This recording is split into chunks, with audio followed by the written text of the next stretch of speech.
I would like to say just one word as a concluding word on the remarkable and, I have to say, revolutionary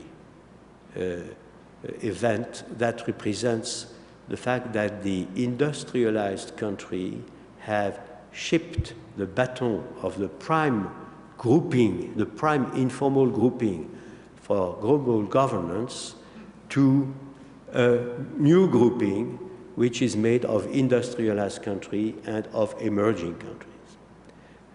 The new prime grouping for informal meditation, informal decisions, and to coordinate global governance is the G20.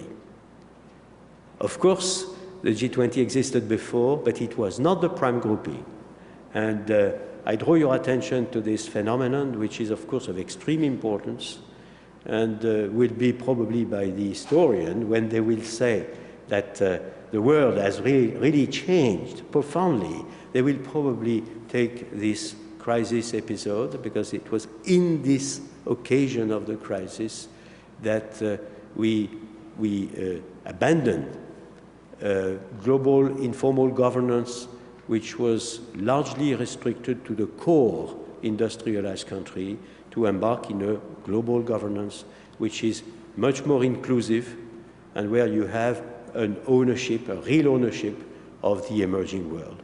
That is, of course, easy to explain.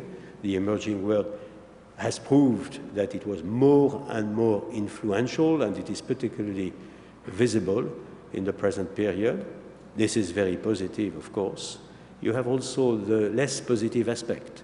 The industrialized countries have proved that they were, unfortunately, quite clumsy in the handling of the core of global finance and of the global economy.